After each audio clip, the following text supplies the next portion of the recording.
Hər vaxtınız xeyir, hörmətli izləyicilər. Bugün mən sizə kəskin sistit haqqında məlumat vermək istəyirəm.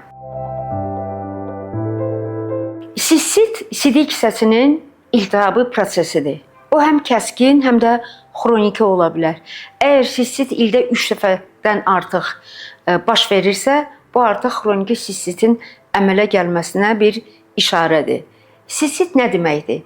Sidik hissəsinin iltihabı.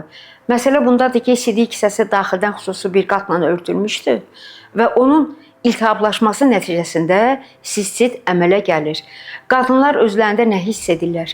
Birinci növbədə tez-tez sidiyə getmək, çox ağrılı və yanğılı sidik ifrazı və sidik ifraz etdikdən sonra kəskin ağrılar. Bu əlamətlər qadınlarda varsa, onlar sistitdən şübhələnməlidirlər. Əmələ gəlmə səbəbləri müxtəlifdir. Birinci növbədə immunitetin aşağı düşməsi, ikinci növbədə kəskin soyuqlama, üçüncü çirkli hovuzlara girmək. Bal ayı sistisi deyilən bir şey var ki, o da cavan ailələrdə olur, təzə evlənmiş adamlarda. Çünki bədənin mikroflorası dəyişdiyinə görə bal ayı sistiti deyilən bir xəstəlik əmələ gələ bilər. Qadınlarda uretranın uzunluğu 4-5 sm-dir. Uretra sidik kisəsindən sonra aşağı gedən bir kanaldır. Onun uzunluğu çox qısa olduğuna görə qadınlarda sistit kişilərə nisbətən dəfələrlə çox tez baş verir. Bundan başqa, vaginal nahiyədə olan xəstəliklər, anal nahiyədə olan xəstəliklər sistitin əmələ gəlməyinə səbəb ola bilər. Ona görə qadınlar öz gigiyenalarına xüsusi fikir verməlidirlər.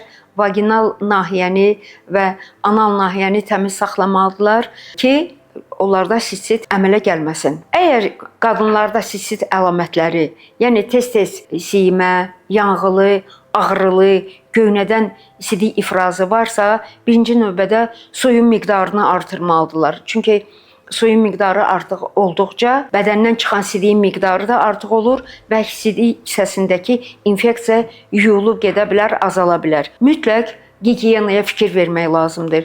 Əziz qadınlar, yuyunarkən aşağıdan yuxarı yox, yuxarı nahiyədən aşağıya tərəf yuyunmaq lazımdır ki, aşağılarda olan infeksiya sidik hissəsinə keçməsin. Və bir də əgər sizdə sistit varsa və bol su içməklə, gigiyena ilə ötüb keçmirsə, mütləq həkimlərinizə müraciət edin.